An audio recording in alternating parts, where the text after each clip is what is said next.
love being up so early that I have to compete with the birds for attention.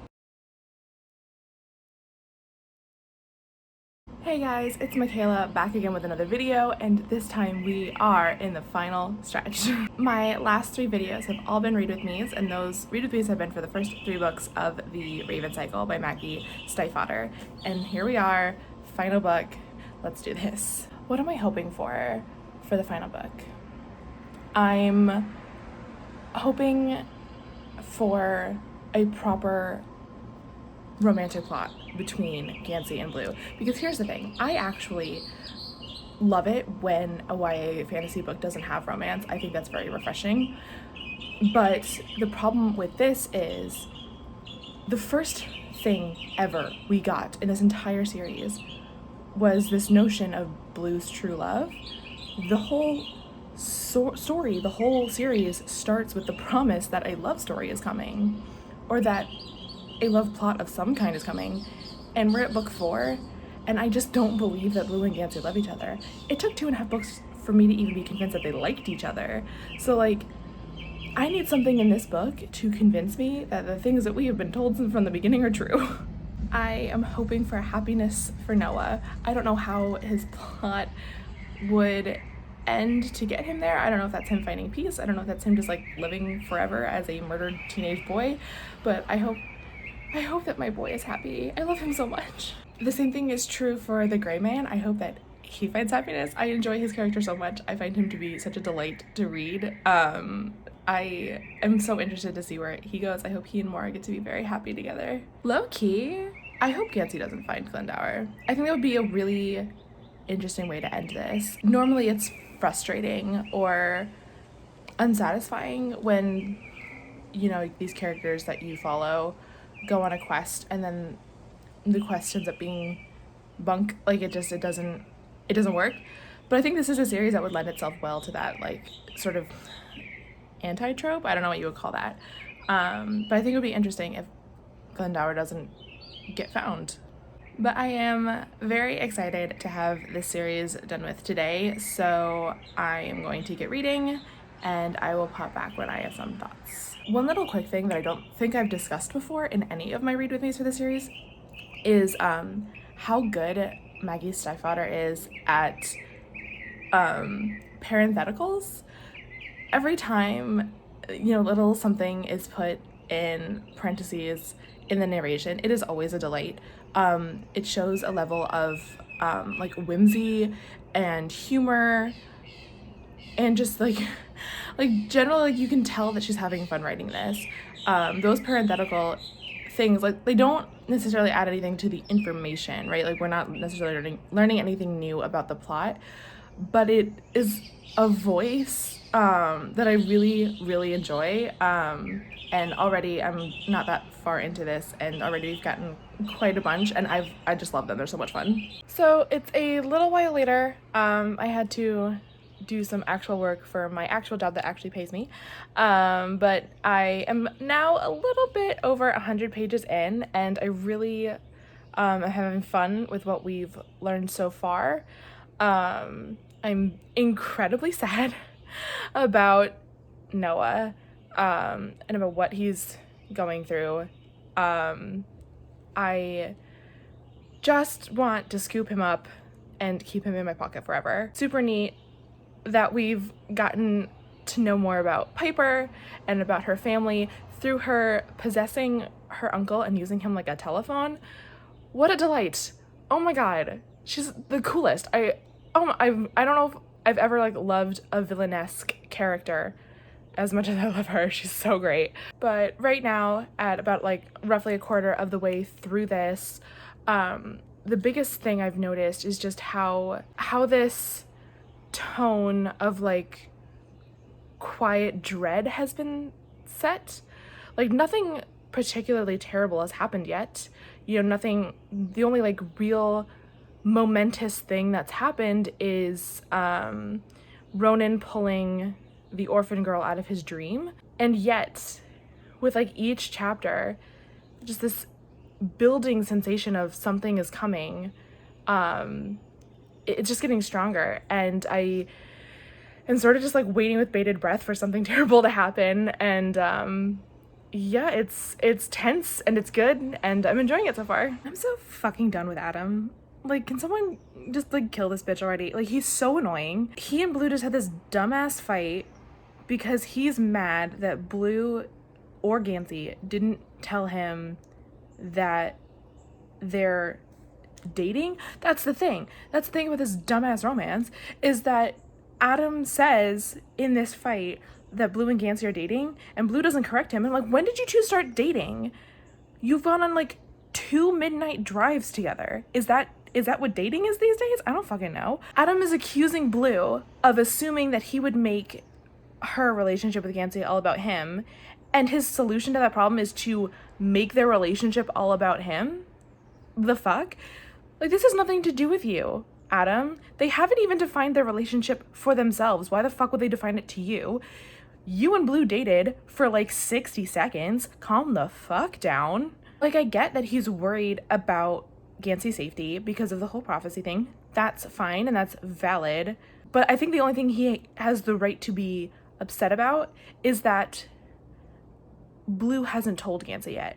But he doesn't get to be upset that they're interested in each other. He doesn't get to be upset that they haven't told him about it. That's none of his fucking business. And then, at the end of this fight, in which Adam is a dick from start to finish, Blue accuses him, correctly, of making the situation that is not about him all about him.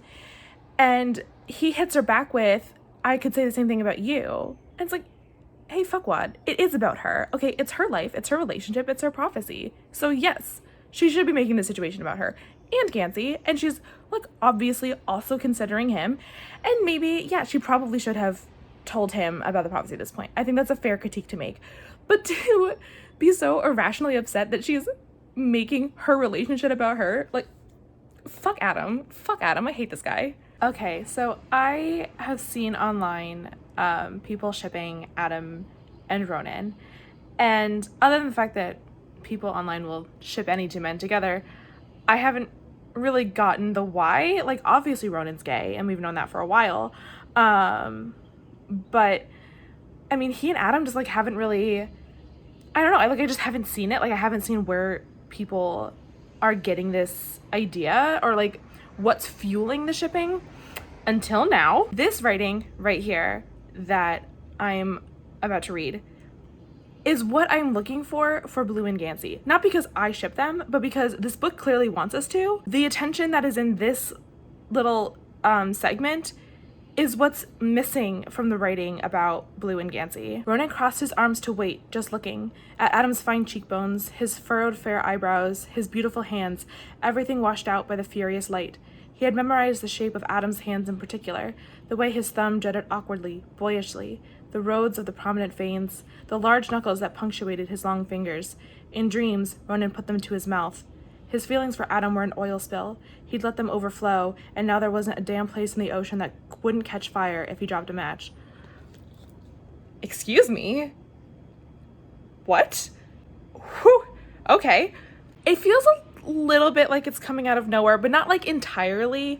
So I'm not mad at it. But like, that's the kind of passion that I feel like this book wants us to associate with Blue and Gansey, but I don't, because we haven't had that kind of writing with them. But holy hell, that was hot.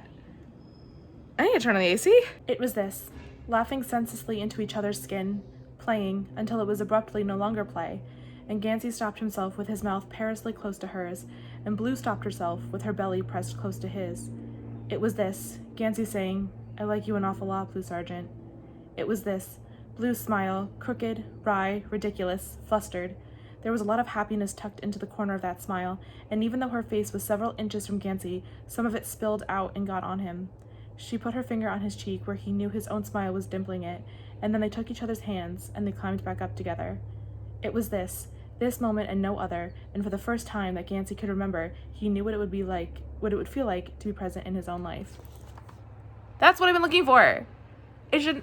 That's what I've been looking for. Where has that been? Why are we just getting this kind of writing about their relationship that has been hinted at since literally the first chapter, the prologue of the first book, and there's less than 300 pages left in the series, and I'm just now getting it. That's annoying. So Adam has just learned that Ronan dreamed up Cabe's water, which is, by the way, a fantastic twist.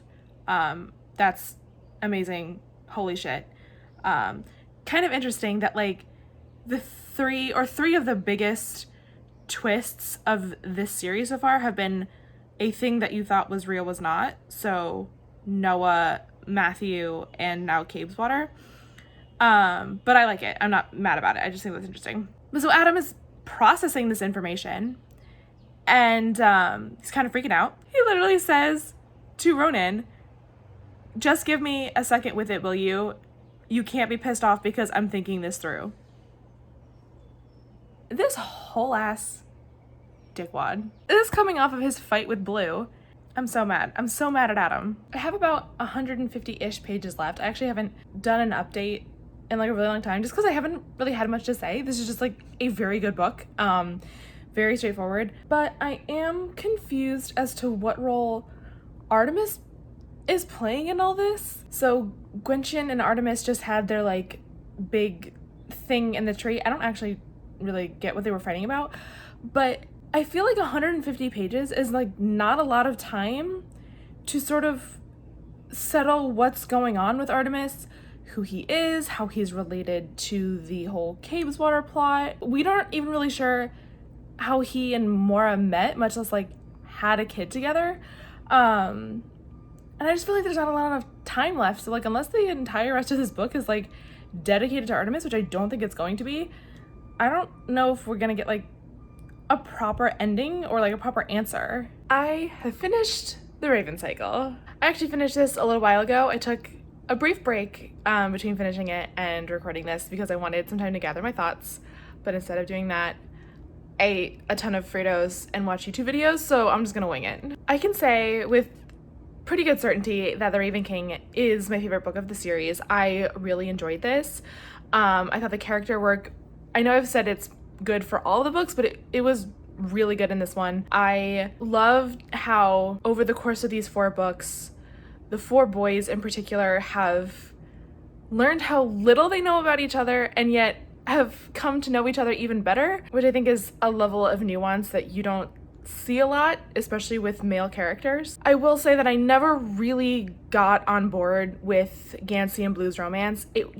I never really saw it. I never really got it. I remember at one point, you know, Gansey says that he and Blue had been dating for months, and I was like, bitch, where? Like, that's just, it wasn't in the text. The fact that they were like dating, the fact that they were like interested in each other and like sort of dancing around the whole like, what are we gonna do about this? Like, that was apparent, but like, I wouldn't have called what they were doing dating, but maybe the kids talk about dating differently these days. Although this came out in what, 2015 or something like that, when, I don't know. I would not have said they were dating.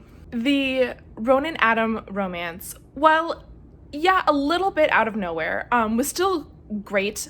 I did like it. And that to me, in one book, that romance was like set up and executed way better than the Blue Gansey one that has been, you know, in the works since the literal prologue of the first book, which isn't great. I'm still not a huge fan of Adam. I still think he's like annoying. I still think he's easily the most judgmental of the group. He just bothers me. But like, I kind of think that he and Ronan are good for each other. I think that they challenge each other in an interesting way. So I'm not mad that they're in a relationship. I like it. Super love Henry. I didn't expect this character to become as important as he did. And I love him. He was like comic relief in a way that wasn't annoying or like showy, because he wasn't also that funny. It was more just like comic relief, but with more emphasis on the relief. Sort of like when things got so heavy and so dreadful, having Henry there felt like a relief. I really loved his character. His super unique relationship with Gansey, I just loved it. Yeah, Henry was great. I wish he had been a part of it more, although I'm also glad that he kind of was this last minute addition. I guess he's sort of going to be a replacement for Noah. Now that I think about it, what the fuck happened to Noah? I have absolutely no idea what happened to Noah. I have no idea how his story ended. Did he find peace? Did he like pass on? I literally don't know. Did I miss it? I'm definitely Googling that after I'm done with this, because I need to know what happened to him. How the fuck did I not know? Maggie Stiefvater is really good at the sort of like casual twist, I guess is what I would call it. Like huge events happening with absolutely no pomp and circumstance. The thing that I'm thinking of particularly is Lamoniere shooting Piper, like shooting his own daughter. Whose car is that? Or Adam losing control of his hands and attacking Ronan. Like these things sort of just happen and they're talked about so casually, so frankly, that you almost miss them. And I'm sure I did miss some things. That being said, sometimes it's kind of hard to tell what the important stuff is when everything is sort of treated with this baseline level of chillness. On that same note, I found the sort of conclusion of the story to be pretty anticlimactic. I mean, I was hoping that they didn't find Glendower, or that they wouldn't find him and they wouldn't get the saber, right? Because like that would be kind of an unsatisfying ending. So the fact that he was dead the whole time makes sense. It does make me ask the question of who the third sleeper is, because we were told that there were 3 sleepers, like 1 to wake, 1 not to wake, and like 1 in the middle. So the 1 not to wake was the demon. The 1 in the middle, I think, was Gwenchian. But I have absolutely no idea who the one they were supposed to wake was, unless it was Glendower, but just someone got there first and killed him. It's incredibly unclear. And I'm actually going to say that this book, I had no problem following, basically until Gansey entered the cave to go look for Glendower. And that was the point where I lost it. Like, I was like 90% on board with everything that was happening. And like, I get this, I know what's happening. And then he enters that cave, and that dropped down to like 30%. I can't really detail to you anything that happened. I can't really detail to you anything that happened like after they found Glendower's body. I couldn't like summarize it for you. It was very confusing. Lots of things were happening very quickly and like on top of each other. I don't get it. I think overall, I could summarize the plot of this series and get like a B+ for like accuracy or whatever. But I think if I had to describe how the magic worked in this world, the rules of the magic and of the lore, I would fail miserably. I just don't get it. I don't think it was explained particularly well. The one I understood the most was Ronan, and I think that was because the most time was spent with his stuff. I could not tell you one single thing about what Adam could do. Not even a little bit. I don't understand it. I have like literally no idea. I couldn't tell you. And then like all of a sudden in this one, Gansey's just like commanding things. Again, I get that that's something that he can do because he died on the ley line, I think. Again, I can't explain any of it with any kind of certainty because it was all beyond me. By the time I got to this book, I had long given up hope of understanding it, so it's fine. I understand the plot, I understand the larger moving pieces, and that's enough for me. I'm kind of mad Gansey survived, if I'm being honest. It's a much better story if he dies. It's a much better ending if he dies. And I think it sort of fits the story better if he dies. The problem is that, like, Gansey isn't worth all the fucking trouble. Like, he's just not interesting enough. He's not nice enough. He's not extraordinary. Like, there's nothing between the 4 Raven boys, including Noah. Yeah, and you know what? Fuck it. Between the 5 boys, including Henry, if I had to pick one of them to save, Gansey would not be in the top 3. I'll tell you that much. He wouldn't be last. Adam would be last. Adam fucking annoys me. But I would pick Henry, Noah, and Ronan before I picked Gansey. And now both Noah and the entire concept of Cabeswater, I guess, have both sacrificed themselves for him. And I'm like, he's not worth it. I did enjoy this series. I'm glad I read it.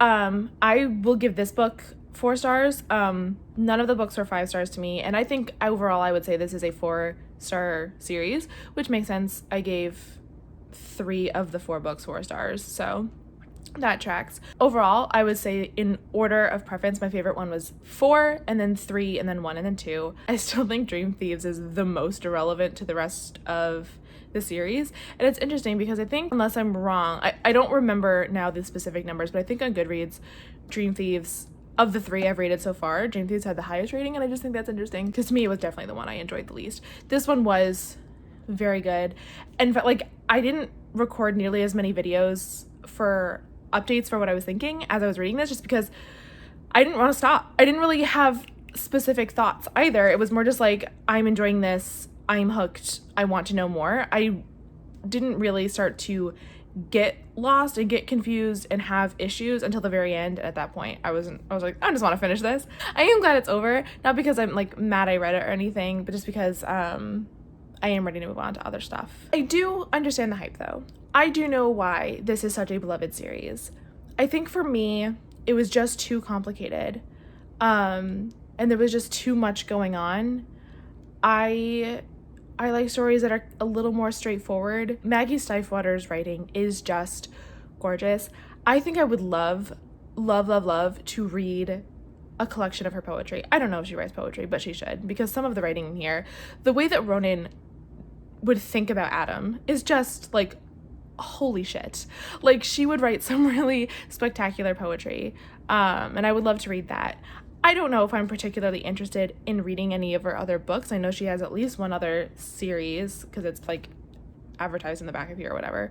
I don't know if I'm interested in reading it just because this was such an undertaking. The series was so much. I don't know if I'm, at least for now, interested in taking on something that big again. But there's no denying that she is an absolutely spectacular wordsmith. I also don't know if I'll do a read with me for an entire series again, because this was a lot. This is a lot.